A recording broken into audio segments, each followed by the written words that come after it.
Alhamdulillah berjalan dengan lancar dan lancar-lancar di sini. Jadi hari ini saya mau mengadakan supervisi kepada Bapak Agung. Nah, yang ingin saya nilai ini nanti tentang persiapan alur kita ya Pak Agung. Nah, salah satunya itu ada tujuan pembelajaran, ada identifikasi masalah, ada rencana aksi, dan jangan lupa ya ada tanggung jawabnya. Nah, itu. Lalu jangan lupa juga Pak Agung, saya juga akan menilai tentang alur rasa. Nah, salah satunya ada kehadiran penuh. Nanti Bapak Agung bisa mengamati coachingnya dalam kehadiran penuhnya.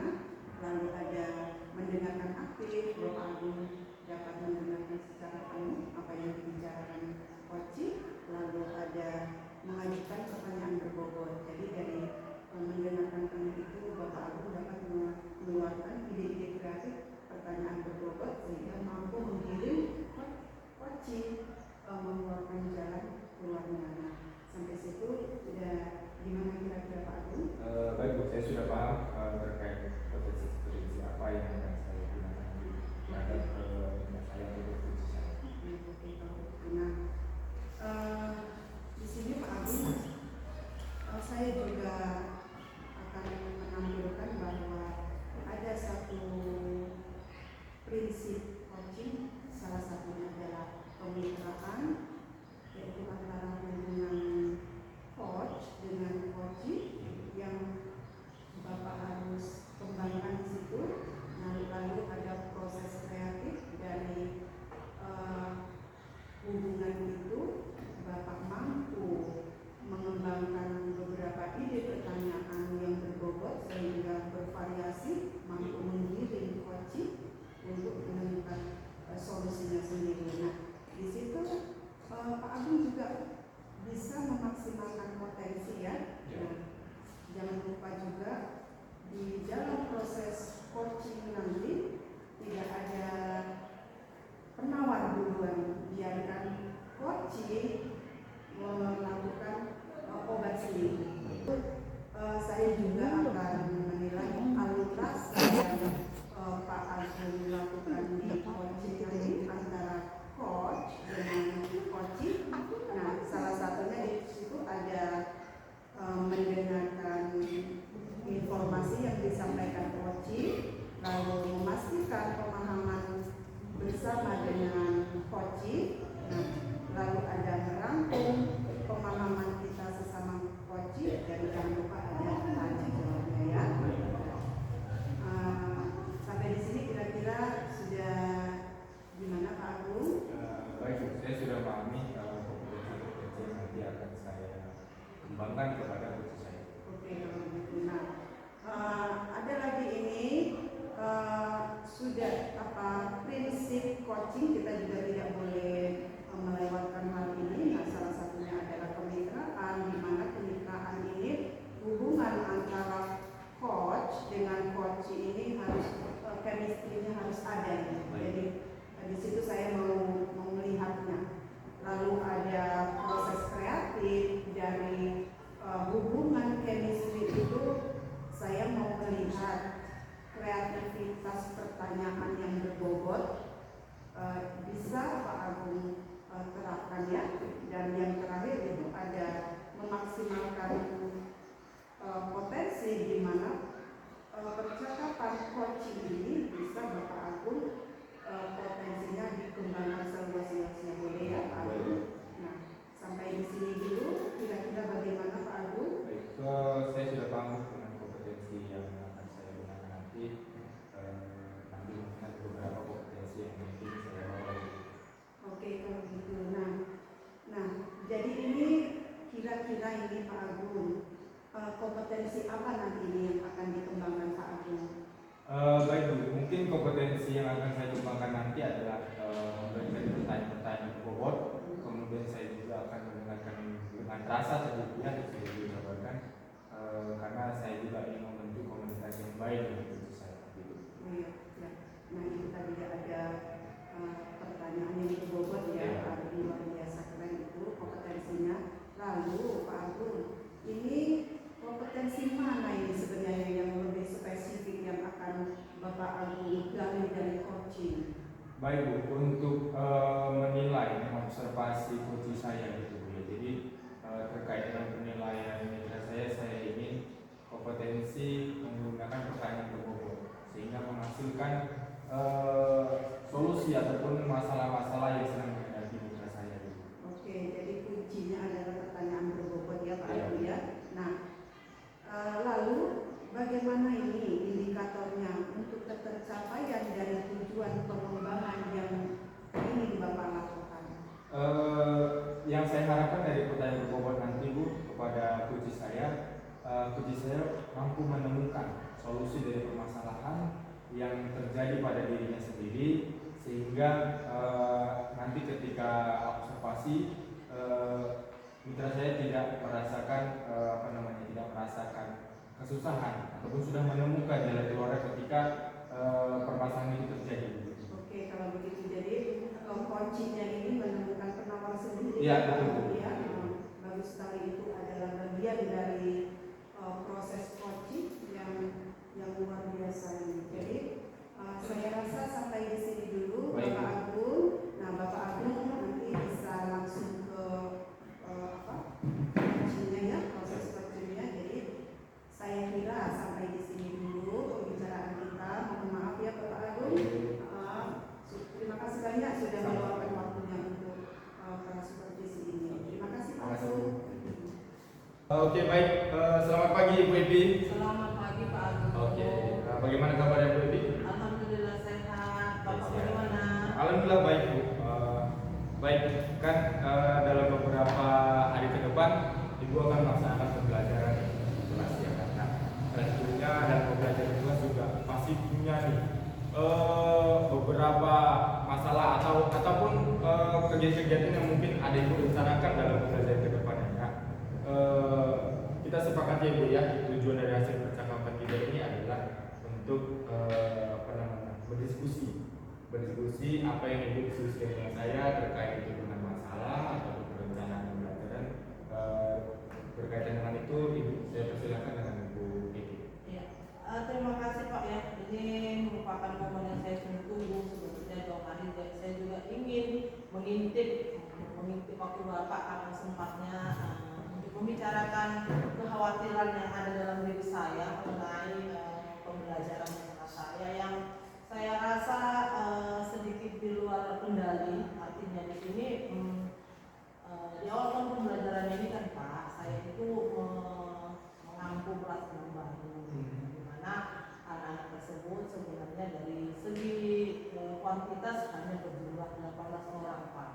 Namun dari 18 orang ini ada beberapa siswa, tepatnya 5 orang siswa itu yang dengan label anak bandel yang dari dulu itu yang membuat kekhawatiran saya. Apakah nantinya pembelajaran saya itu bisa berjalan sesuai dengan alur yang telah saya konsep dari awal? Itu yang membuat saya khawatir.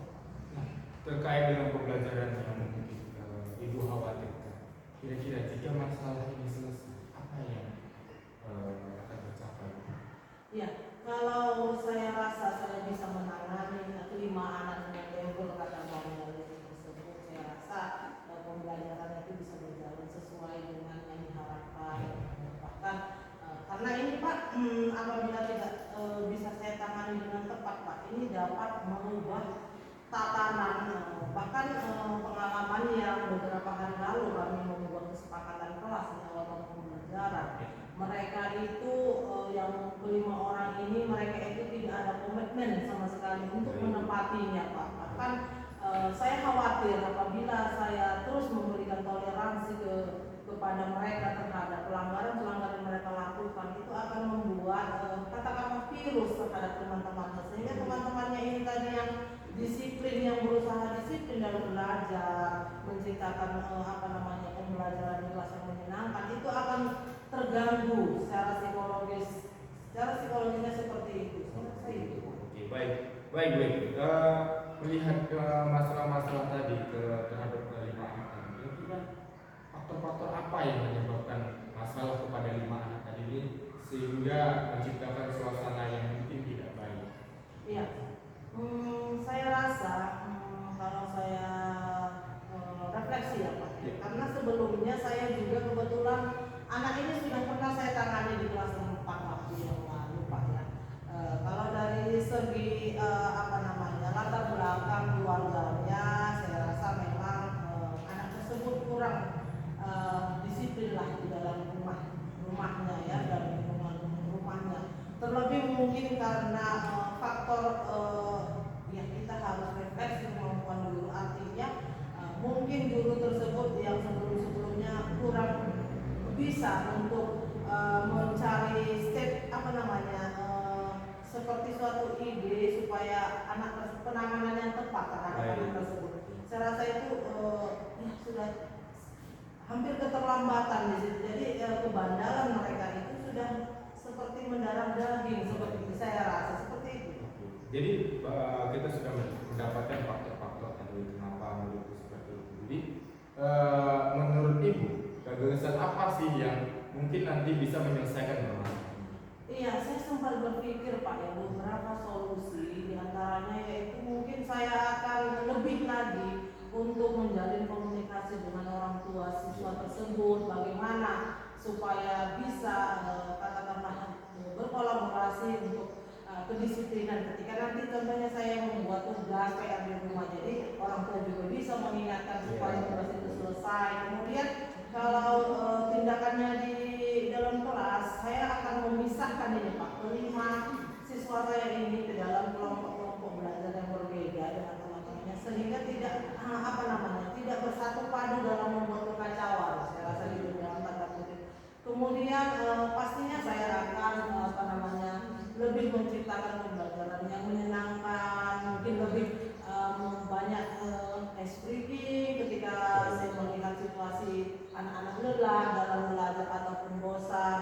Kemudian yang tak kalah pentingnya bagi Pak, saya pasti akan menerapkan segitiga restitusi di kelas saya, dan saya tidak akan memberi toleransi terhadap indisiplin yang mereka lakukan. Saya akan tindak sesuai dengan segitiga restitusi, sesuai dengan kesepakatan kelas. Baik. Terima kasih Bu Ibi. Mudah-mudahan gagasan-gagasan yang Ibu sampaikan nanti bisa diterapkan ketika pembelajaran nanti ataupun juga pembelajaran nanti kita bisa sama-sama melihat hasil yang dari Ibu lakukan tadi di masa observasi nanti. Nah, kita ini sudah dapatkan tadi masalah-masalah dan juga gagasan yang sudah Ibu sampaikan. Kira-kira Ibu bisa menyimpulkan hasil dari percakapan kita ini bagaimana? Ya, dari hasil percakapan kita pada pagi hari ini Pak, saya merasa sedikit lega karena saya merasa saya telah menemukan obat dari kerisauan saya di awal pembelajaran ini yang sangat membuat saya itu hampir tidak tenang tidur malam. Saya harus berpikir bagaimana caranya supaya kelas saya itu berjalan sesuai dengan yang saya pelajari, bahwasanya memang benar pembelajaran itu harus berpihak kepada murid. Namun hanya saja ada kejadian-kejadian yang di luar kendali saya untuk mengarahkan mereka. Mungkin saya akan lebih lagi mendekatkan diri, lebih menerapkan lagi pembelajaran yang tepat terhadap siswa saya tersebut. Saya merasa pembicaraan kita pada pagi hari ini sangat memberi dampak yang luar biasa sama saya. Nantinya saya akan berkomitmen untuk menerapkan yang saya sudah menjadi rancangan saya untuk membuat rencana aksi ke depannya agar ini dapat realisasi dan dapat ujung-ujungnya adalah pembelajaran berpihak kepada murid, dan juga saya ingin pembelajaran tersebut memberikan dampak dalam hal nilai mereka harus jangan berubah. Oke, baik, terima kasih. Oke, kita sudah dapat nih kan tadi faktor-faktor masalahnya, permasalahan dan gagasannya, Ibu juga sudah menunjukkan hasil kesepakatan kita. Mudah-mudahan kedepannya di pembelajaran Ibu bisa menjadi lebih baik. Nanti kita akan melakukan observasi, nanti melakukan pembelajaran. Oke, baik Bu Evi, terima kasih diskusi kita pada hari ini. Ya, terima kasih. Saya rasa cukup sampai di sini. Cukup sampai di sini. Nanti kita bisa berdiskusi kembali. Oke, terima kasih Bu Evi. Halo Bapak Agung. Halo Bu. Ya, apa kabarnya? Halo Bu. Ya, alhamdulillah bisa jumpa lagi ya Ya. Bapak Agung atas aksi nyatanya. Nah, terima kasih sudah banyak melakukan supervisinya tadi proses coachingnya tadi.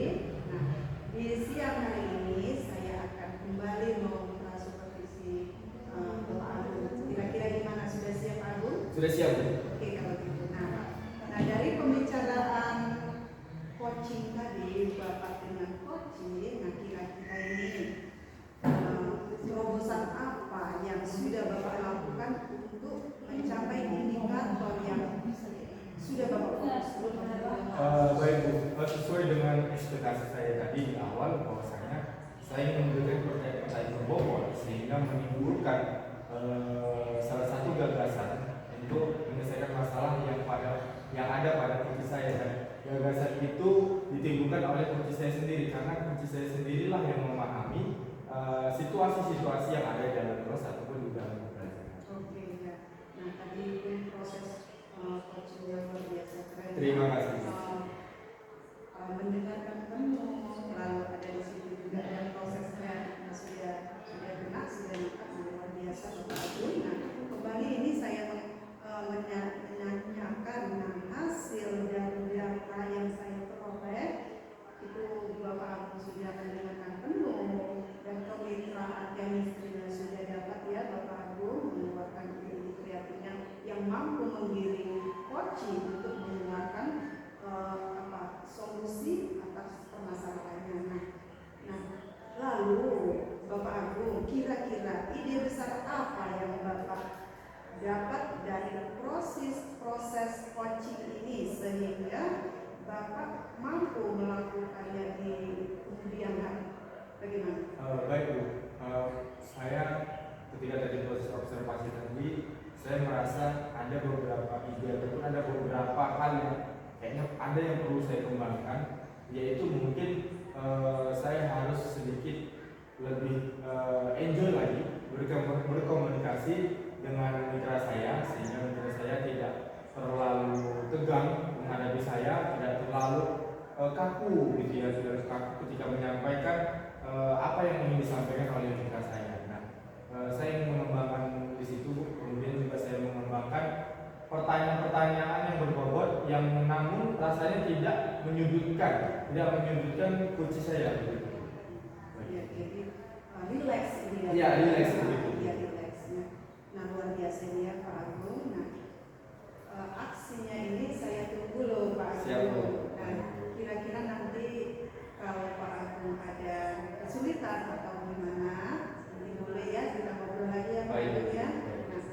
Nah, kira-kira ini bagaimana ini perasaan Pak Agung setelah mengadakan coaching? Boleh saya tahu Pak Agung? Tentunya perasaan saya sangat senang apabila sebelum observasi ini saya sudah sangat senang karena Ibu juga sudah menjelaskan tadi bagaimana proses coaching itu berjalan, harus menggunakan alur kita ya tadi, kemudian mendengarkan dengan rasa, kemudian menanyakan kepada bobot sehingga menjadi motivasi saya sendiri ketika observasi. Wah iya, ini ternyata pertanyaan-pertanyaan ini menunjukkan komunikasi yang baik dengan coach saya. Bila coach saya itu menyampaikan permasalahannya dengan jelas, menunjukkan gagasannya pun dengan baik. Jadi itulah yang saya dapatkan selama proses observasi dan observasi tadi. Saya rasa cukup sampai di sini. Baik.